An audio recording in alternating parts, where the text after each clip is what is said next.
Welcome to MH maths channel. 10ஆம் வகுப்பு first chapter உறவுகளும் சார்புகளும்ல பயிற்சி 1.4ல மூணாவது சம் தான் பார்க்க போகிறோம். கொஸ்டின் பாருங்க. f வந்து 1,2 2,2 3,2 4,3 5,4 என்ற சார்பினை அம்புக்குறி படம் அட்டவணை வரைபடம் மூலமாக குறிக்கவும் சொல்லிட்டாங்க. சரிங்களா? முன்னாடி பார்த்த கணக்கில் வரிசை ஜோடிகளின் கணம் எழுதணும் இல்லைங்களா? அதுதான் வந்து வரிசை ஜோடிகளின் கணமாக கொடுத்துட்டாங்க. நம்ம மீதி இருக்கிறது எழுதணும். அம்புக்குறி படம் அட்டவணை வரைபடம் மூலமாக குறிக்கவும் சொல்லிட்டாங்க. சரிங்களா? இப்போ ஃபர்ஸ்ட் வந்து கொடுத்துருக்கிறது அம்புக்குறி படம் கொடுத்துருக்காங்க. இப்போ அம்புக்குறி படம் ஃபர்ஸ்ட் போடலாம்.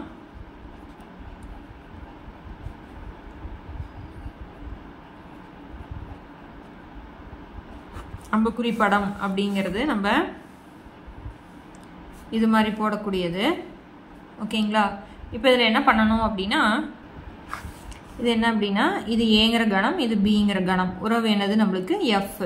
இதில் ஃபர்ஸ்ட் இருக்கிறது எல்லாமே வந்து ஏங்கிற கணத்தில், ரெண்டாவது இருக்கிறதெல்லாம் பி. ஓகேங்களா? இதில் வந்து என்ன சொல்லுவோம் அப்படின்னா, ஃபர்ஸ்ட் இருக்கிறது எல்லாமே மதிப்பகம், ரெண்டாவது இருக்கிறது எல்லாமே வீச்சகம் அப்படின்னு சொல்லுவோம். இல்லை ஃபர்ஸ்ட் பாருங்க 1 2 3 4 5 அப்படின்னு என்ன போட்டுக்கலாம், 1 2 3 4 5 போட்டுக்கிறேன். ரெண்டாவது பாருங்க 2 2 2 3 4 2 வந்து 3 தடவை இருக்கு, அதனால நான் ஒரு தடவை போட்டால் போதும். அடுத்தது 3 4 3 4. ஓகேங்களா? அம்புக்குறி படம் அப்படின்னாலே கோடு போட்டு அம்புக்குறி போட்டிருக்கணும், அப்போ தான் ரைட்டு. அப்படின்னா 1 வந்து 2, அப்படின்னா 1 வந்து 2, 2ம் என்னதுக்கு தான், 2க்கு தான். அடுத்தது 3 2 4 3 5 4. ஓகேங்களா? இதுதான் வந்து அம்புக்குறி படம். செகண்ட் கொடுத்துருக்கிறது நம்மளுக்கு என்ன கொடுத்துருக்குறாங்க, அட்டவணை கொடுத்துருக்காங்க. ஓகேங்களா? ரெண்டாவது வந்து அட்டவணை. அட்டவணை நம்ம வந்து என்ன போடுவோம், எக்ஸ் எஃப் ஆஃப் எக்ஸ். ஓகேங்களா? ஸோ அப்படின்னா 1 2 3 4 5. 1 வந்து எதுக்கு, 2. கொஷின்லேயே பார்த்துக்கலாம். 1 வந்து 2 2 வந்து 2 3க்கு வந்து 2. அப்படின்னா இதுக்கு வந்து எல்லாமே 2. 4க்கு 3 5க்கு 4 போட்டுக்கிறோம். ஓகேங்களா? அதுக்கு அடுத்தது சொல்லியிருக்கிறது வரைபடம். வரைபடம் வந்து எக்ஸ் அச்சு ஒய் அச்சு போட்டுக்கிறோம். எக்ஸ் அச்சு ஒய் அச்சு போட்டுக்கிறோம். இங்கே வந்து 0 1 2 3 4 5. இங்கே 1 2 3 4 5 போட்டுக்கிறேன். எக்ஸில் 1னா ஒய்யில் 2, எக்ஸில் 1னா ஒய்யில் 2. அடுத்தது 2 2, எக்ஸில் 2 ஒய்யுக்கும் 2. அடுத்தது 3 2, 4க்கு வந்து 3, 5க்கு வந்து 4. ஓகேங்களா? இது நீங்கள் வந்து கோடு போட்டு சேர்த்தணுங்கிறது கிடையாது, அப்படியே விட்டாலும் கரெக்டு தான். ஓகேங்களா? அவ்வளோதான். இந்த 3 தான் இந்த கொஷினில். அடுத்த கொஷின் பார்க்கலாம். கொஷின் பாருங்கள். 4வது கொஷின். எஃப் வந்து n to n கொடுத்துட்டாங்க என்ற சார்பு f of x equal to 2x - 1 என வரையறுக்கப்பட்டால் அது ஒன்றுக்கு ஒன்றான ஆனால் மேல் சார்பு இல்லை என காட்டுக அப்படின்னு கொடுத்துருக்காங்க. சரிங்களா? எஃப் வந்து n to n. n அப்படிங்கிறது இயல் எண்ங்கிறது நம்மளுக்கு எதுலேருந்து ஆரம்பிக்கும், 1லேருந்து 1 வரைக்கும் என்ற சார்பு f of x equal to 2x - 1 என வரையறுக்கப்பட்டால் அது ஒன்றுக்கு ஒன்றான ஆனால் மேல் சார்பு இல்லை என காட்டுக அப்படின்னு கொடுத்துட்டாங்க. ஓகேங்களா? இப்போ இதை பார்க்கலாம்.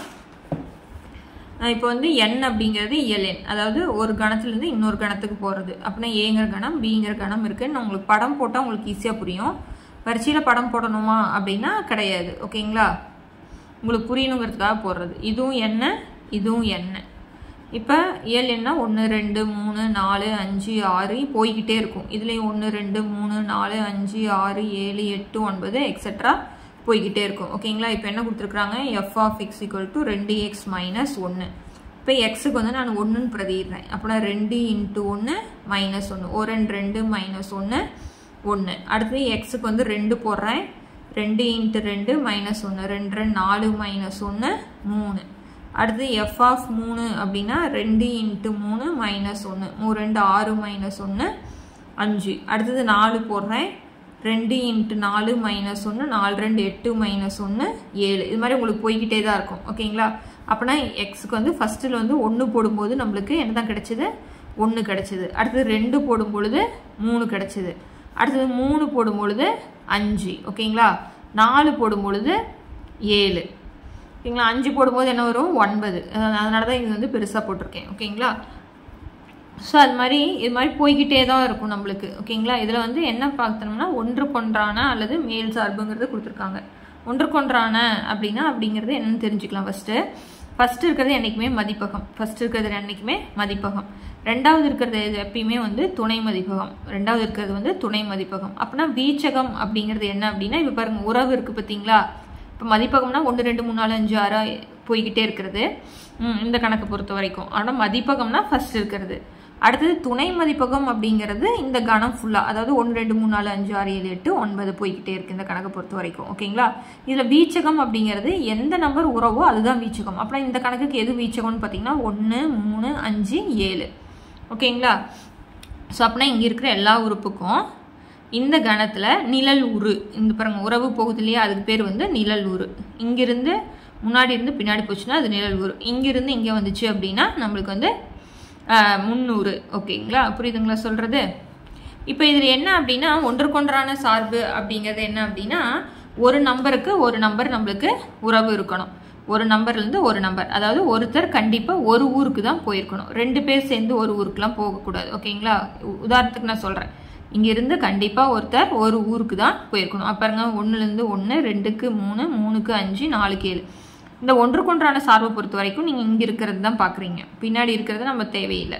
இங்கே மீதி இருந்தாலும் நம்மளுக்கு அதை பற்றி பிரச்சனை கிடையாது. ஒன்றுக்கொன்றான அப்படின்னாலே அதுதான். இங்கே இருக்கிறதுக்கு இங்கே கண்டிப்பாக வந்து என்ன இருக்கணும், நிழல் உரு இருக்கணும்.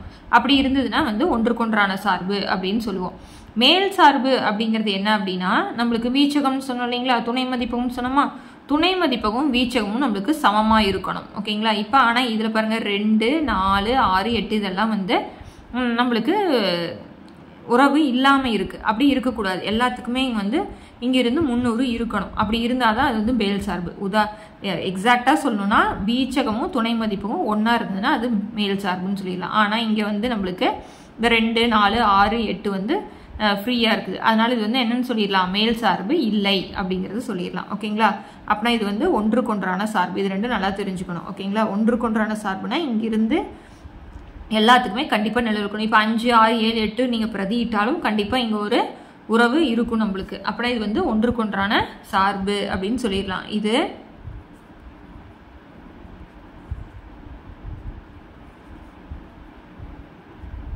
ஒன்றுக்கு ஒன்றான சார்பு அப்படின்னு சொல்லிடலாம். ஓகேங்களா, ஒன்றுக்கொன்றான சார்புன்னு சொல்லிட்டு அதுக்கு காரணம் நம்ம எழுதலாம். ஓகேங்களா, என்ன அப்படின்னா ஏனெனில் மதிப்பகத்தில், இதுதான் நம்ம மதிப்பகம்னு சொன்னோம். அப்படின்னா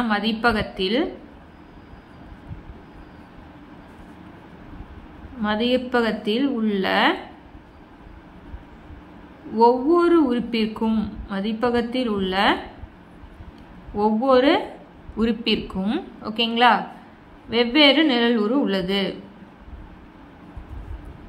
இப்போ இந்த முன்னாடி கணக்கில் பார்த்தது வந்து என்ன அப்படின்னா 1லேருந்து 2 2லேருந்து 2 3லேருந்து 2. இப்போ 1 2 3க்கு மூணுக்குமே என்னதான் 2 தான் இருக்குது. அப்படி இருக்கக்கூடாது. ஓகேங்களா, அதாவது ஒரு நம்பருக்கு ஒரு நம்பர் தான் இருக்கணும். அப்படின்னா தான் அது வந்து ஒன்றுக்கொன்றான சார்பு. வெவ்வேறு, அதனால தான் வெவ்வேறு நிழல் உரு அப்படிங்கிறத மென்ஷன் பண்ணுறோம். ஓகேங்களா, மேலும் இது வந்து என்னன்னு சொல்லியிருக்கோம், துணை மதிப்பகம். ஓகேங்களா, மேலும் துணை மதிப்பகத்தில் உள்ள 2 4 6 எக்ஸெட்ரா போன்ற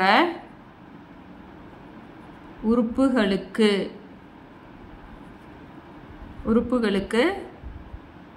300 இல்லை. எனவே இது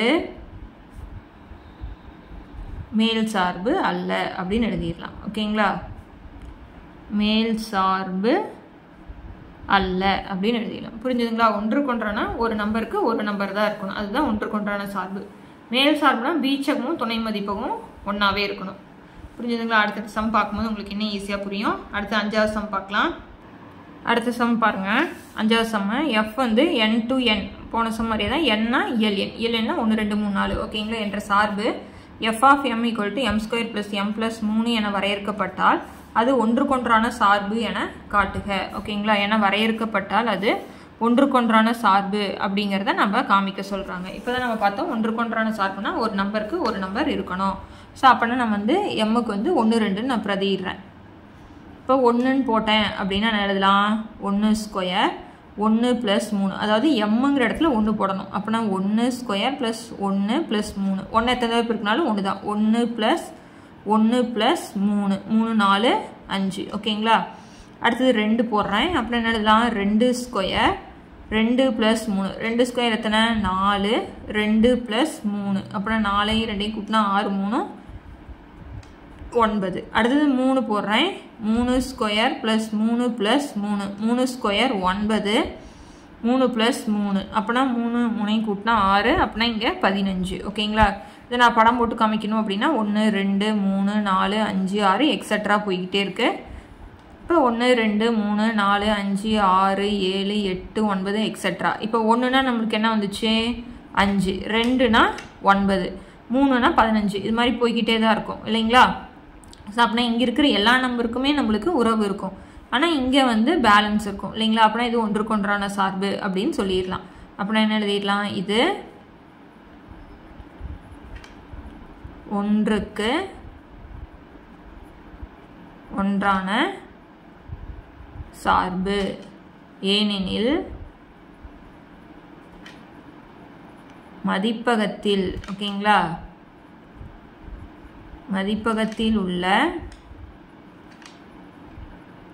ஒவ்வொரு உறுப்பிற்கும்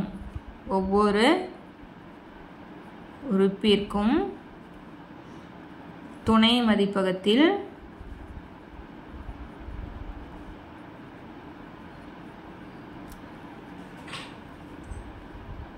வெவ்வேறு நிழல்வுரு உள்ளது. இந்த இடத்துல துணை மதிப்பகத்தில் எழுதினாலும் ஓகே தான், இல்லைனா விட்டுறலாம். மதிப்பகத்தில் உள்ள ஒவ்வொரு உறுப்பிற்கும் வெவ்வேறு நிழல்வுரு உள்ளது அப்படிங்கிறத எழுதிக்கலாம். நீங்கள் இதை எழுதினாலும் சரி, எழுதினீங்கனாலும் ஓகே, விட்டுறலாங்க.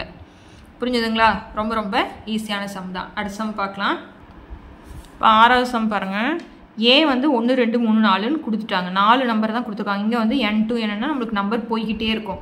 இங்கே வந்து என்னென்னு சொல்லிட்டாங்க 1 2 3 4 மட்டும்தான். பி வந்து n வந்து 1 2 3 4 போய்கிட்டே இருக்கும். ஓகேங்களா?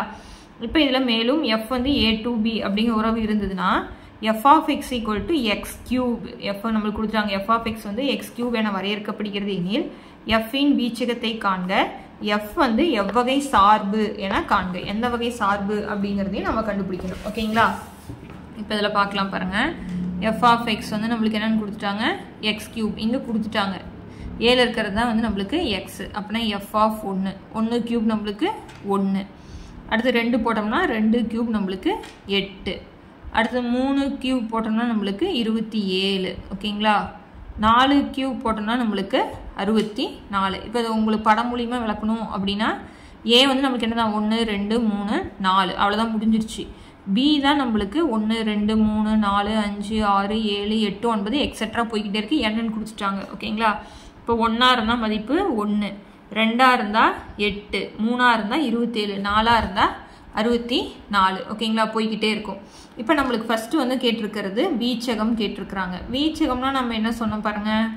ஃபஸ்ட்டு இருக்கிறது எல்லாமே மதிப்பகம், ரெண்டாவது இருக்கிறது வந்து உறவு எது இருக்கோ அதுதான் வீச்சகம். அப்படின்னா இங்கே எழுதியிருக்கோம் பார்த்தீங்களா, அதுதான் நம்மளுக்கு வீச்சகம். அப்படின்னா 1 8 27 64 இதுதானே உறவு நம்மளுக்கு, அதை எழுதியிருக்கோம். அப்படின்னா எவ்வகை சார்பு அப்படிங்கும் பொழுது நம்மளுக்கு என்ன எழுதலாம், இது வந்து ஒன்றுக்கு ஒன்றான சார்பு. ஏன்னா பாருங்க இது ஒவ்வொன்றுக்கும் ஒவ்வொரு உறுப்பு தான். அப்படின்னா இது ஒன்றுக்கு